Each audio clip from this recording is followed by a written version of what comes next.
ಸ್ನೇಹಿತರೆ, ಬೇಡದ ಕೀಳು ಅಭಿರುಚಿಯ ಪ್ರಶ್ನೆ ಕೇಳಿದವನಿಗೆ ನಟಿ ಕಾವ್ಯ ಶೈವ ಮುಖಕ್ಕೆ ಹೊಡೆದ ಹಾಗೆ ಹೇಳಿದ್ದಾರೆ.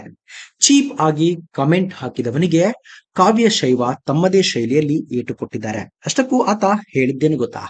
ಬಿಗ್ ಬಾಸ್ ಕನ್ನಡ 12 ಕಾರ್ಯಕ್ರಮ ಮುಗಿದು 2 ತಿಂಗಳು ಉರುಳಿದೆ. ಆದರೂ ಬಿಗ್ ಬಾಸ್ ಹವಾ ಕಮ್ಮಿ ಆಗಿಲ್ಲ. ಬಿಗ್ ಬಾಸ್ ಸ್ಪರ್ಧಿಗಳು ಎಲ್ಲೇ ಹೋದ್ರೂ ಜನರು ಮನ ತುಂಬಿ ಹರಿಸ್ತಾ ಇದ್ದಾರೆ. ಅದರಲ್ಲೂ ಗಿಲ್ಲಿ ನಟನನ್ನ ಅಭಿಮಾನಿಗಳು ಅಪ್ಪಿ ಮುದ್ದಾಡ್ತಾ ಇದ್ದಾರೆ. ಇದೆಲ್ಲ ಒಂದ್ ಕಡೆ ಆದ್ರೆ ಇನ್ನೊಂದ್ ಕಡೆ ಸೋಷಿಯಲ್ ಮೀಡಿಯಾದಲ್ಲಿ ವಿಘ್ನ ಸಂತೋಷಿಗಳು ಇದ್ದಾರೆ. ಶೋ ಮುಗಿದು 2 ತಿಂಗಳಾದ್ರೂ ದ್ವೇಷ ಸಾಧಿಸುತ್ತಿದ್ದಾರೆ.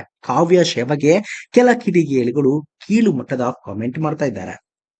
ಹೌದು, ಕ್ವಶನ್ ಅಂಡ್ ಆನ್ಸರ್ ನಡೆಸಿದ ಕಾವ್ಯ ಶೈವ ಬಿಗ್ ಬಾಸ್ ಕನ್ನಡ 12 ಕಾರ್ಯಕ್ರಮದ ಬಳಿಕ ಕಾವ್ಯ ಶೈವ ಅವರ ಜನಪ್ರಿಯತೆ ಹೆಚ್ಚಾಗಿದೆ.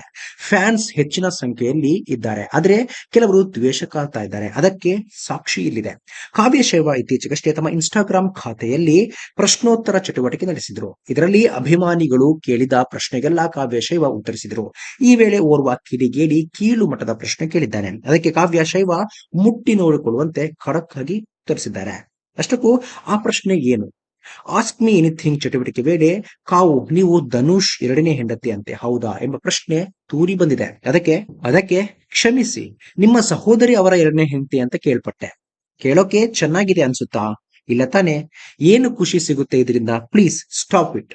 ನಾವು ಸಹ ಮನುಷ್ಯರು ಎಂದು ಮುಖಕ್ಕೆ ಹೊಡೆದಂತೆ ಉತ್ತರ ಕೊಟ್ಟಿದ್ದಾರೆ.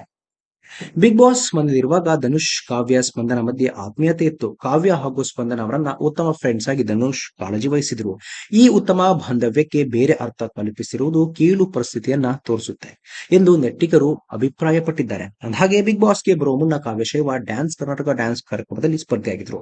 ಕೊತ್ತಲವಾಡಿ ಸಿನಿಮಾದಲ್ಲಿ ಮತ್ತು ಕೆಂಡಸಂಪಿಗೆ ಸೀರೆನಲ್ಲಿ ನಟಿಸಿದ್ರು. ಸ್ನೇಹಿತರೆ, ಈ ರೀತಿ ಇನ್ಸ್ಟಾಗ್ರಾಮ್ ನಲ್ಲಿ ಆಗುವ ಹರಾಸ್ಮೆಂಟ್ ಬಗ್ಗೆ ನಿಮಗೆ ಅನಿಸುತ್ತೆ ಕಾಮೆಂಟ್ ಬಾಕ್ಸ್ ನಲ್ಲಿ ತಿಳಿಸಿ. ಸ್ನೇಹಿತರೆ, ವಿಡಿಯೋ ಇಷ್ಟ ಆಗಿದ್ರೆ ಲೈಕ್ ಮಾಡಿ, ಶೇರ್ ಮಾಡಿ, ಚಾನಲ್ನ ಸಬ್ಸ್ಕ್ರೈಬ್ ಮಾಡಿ, ಹಾಗೆ ಬೆಲ್ ಐಕನ್ನ ಕ್ಲಿಕ್ ಮಾಡಿದ್ರೆ ಹೊಸ ವಿಡಿಯೋನ ನೀವು ಮಿಸ್ ಮಾಡೋದೇ ಇಲ್ಲ.